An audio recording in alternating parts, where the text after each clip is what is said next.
टोपी लगाए के घुस मस्जिद में मुसलमान का गले लगाओ, अब अपने गुंडन का हम झूठे सबके आगे धय लतियाओ। अमरनी जीनी भय ब्याहे कुल पहुँचब हम दियाँ दिखावे, अब हेलीकॉप्टर से जाओ उतरब जाए दलित घर खाना खावे।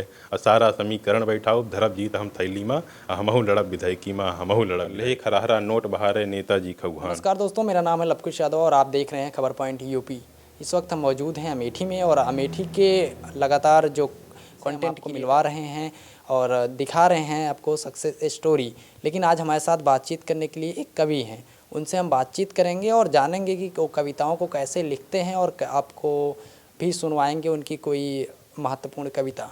सर, बहुत स्वागत है हमारे चैनल में आपका। बहुत बहुत धन्यवाद भैया, आप इतनी दूर से आए हैं, आपका स्वागत है। मैं कविताएं लिखता हूँ समसामयिक चीज़ों पे।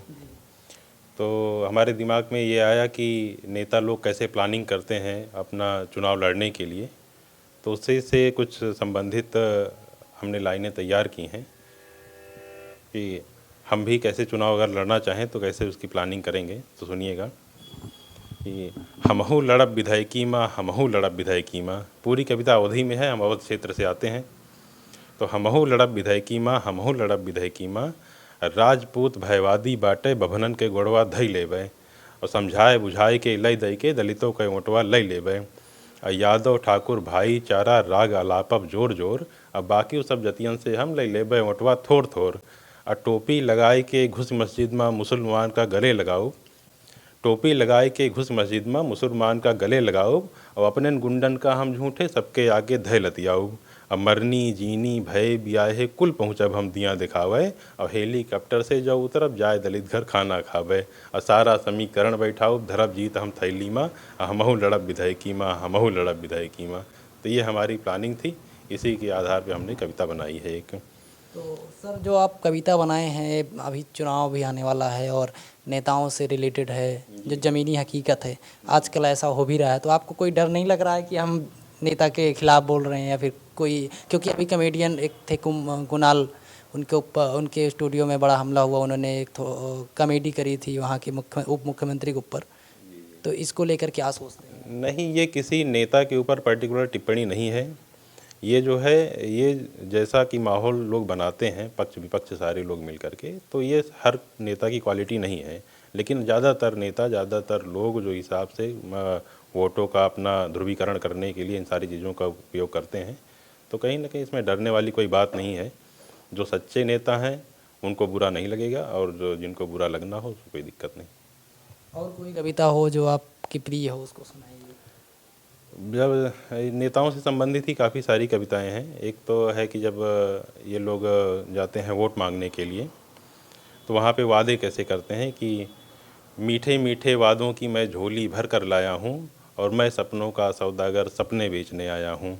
कट कर। एक और कविता है जो भ्रष्टाचार से संबंधित है, इसको कोई अन्यथा ना ले, कभी कभी ऐसी चीज़ें आ जाती हैं समाज में। सही बात है, घूसखोर और रिश्वतखोर अभी बहुत ज़्यादा बड़ा भी है। तो सारे लोग नहीं हैं वैसे, लेकिन कुछ लोग हैं, तो उसके आधार पर लिखा गया है कि गली गली में वोट मांग के खूब हो गए परेशान, और नोट बहावें तेल लगावें मदिरा के जलपान, और जीत गए तो उछरे कूदे धन्यवाद भगवान, और लेख हराहरा नोट बहारे नेताजी खगुहान। और जब तक जीते ना ही भैया रोजे दरस दिखावें, जब तक जीते ना ही भैया रोजे दरस दिखावें, और सुख शांति और चैन मिले ना तरस तरस रह जावें, और जीत गए तो गवा ससुरवा भाड़ में हिंदुस्तान, और लेख हराहरा नोट बहारे नेताजी खगुहान। और काला पैसा उज्जर बनोए, काला पैसा उज्जर बनोए मिलजुल के व्यापारी से, और जनता का उल्टा के चूसें लिए घूस अधिकारी से, और देवतन में अफरा तफरी है खुश रहें शैतान, और लेख हराहरा नोट बहारे नेताजी खगुहान।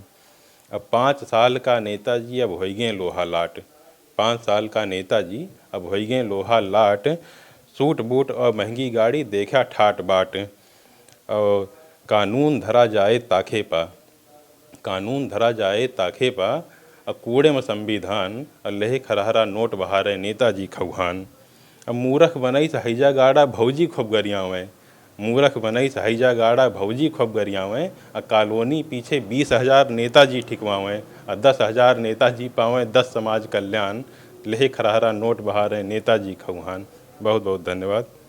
तो भैया, कैसे आपके मन में विचार आया कविता लिखने, कब से लिख रहे हैं, थोड़ा बताइए।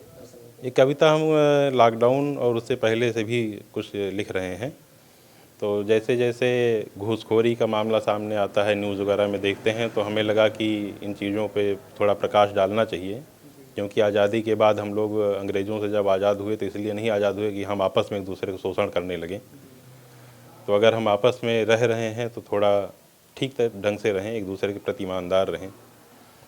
तो हमारे यहाँ भी एक लोग सरकारी नौकरी में हो गए, तो उनके बारे में सब बताते हैं कि ऊपरी कमाई, भैया सैलरी तो उनका 65,000 है, लेकिन ऊपरी कमाई करके वो करीब 2.5 लाख कमा लेते हैं। तो हम बोले कि चाचा जी, अगर यही ऊपरी कमाई न होती तो उसकी सैलरी अभी तक 2.5 लाख होती। अगर भारत में भ्रष्टाचार न होता तो सैलरी ही अभी तक 2.5 लाख हो जाती उनकी, इतने उन्नति कर चुके होते हम लोग।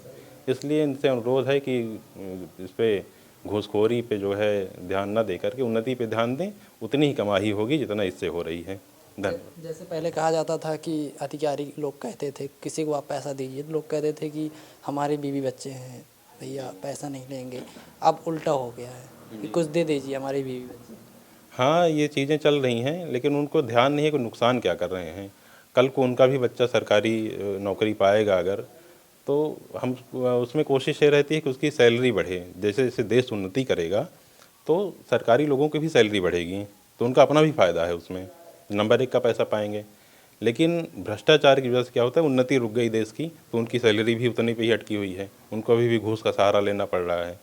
तो इसलिए बातें समझने वाली हैं कि प्रत्यक्ष रूप से दिखता तो है कि हम पैसा ले ले रहे हैं, अमीर हो जा रहे हैं, लेकिन अप्रत्यक्ष रूप से वो बहुत बड़ा नुकसान कर जाता है उन्हीं का। तो रिश्वतखोरी और घूसखोरी पर जो आप लिख रहे हैं और जागरूक करने की एक तरीके से कोशिश कर रहे हैं अवधि में, तो इस कविता को आप अपने कहीं प्लेटफॉर्म पर भी शेयर करते हैं? कोई चैनल भी है आपका वगैरह? हाँ, यूट्यूब चैनल है हमारा, वैसे भी लिखते रहते हैं। अब तो आप लोगों के माध्यम से भी प्रमोट हो रहा है। मंचों पर भी जाते हैं? हाँ, मंचों पर जाते हैं, मंचों पर जाते हैं, जब कभी बुलाया जाता है तो वहाँ पे जाते हैं और प्रेजेंटेशन देते हैं। और कोशिश यही करते हैं कि ज़्यादा से ज़्यादा लोग हमारी बातों को समझें और देश के को आज़ाद कराने के लिए जिन लोगों ने अपनी आहुतियाँ दी हैं, बलिदान किया है, उनके सम्मान में इतनी शर्म करें, इतना लिहाज रखें कि देश के किसी भी नागरिक से घूस न लें या फिर किसी भी कार्य में व्यवधान न उत्पन्न करें। आगे के लिए भी कुछ तैयारियां हैं, आगे कुछ विशेष करना चाहते हैं? हाँ, ऐसे ही कविताएं लिखेंगे और लोगों को जागरूक करते रहेंगे। जितना ज़्यादा से ज़्यादा हम अपना योगदान दे पाएंगे समाज को परिष्कृत करने में, उतना हम देने का प्रयास करेंगे। बहुत बहुत धन्यवाद हमसे बातचीत करने के लिए।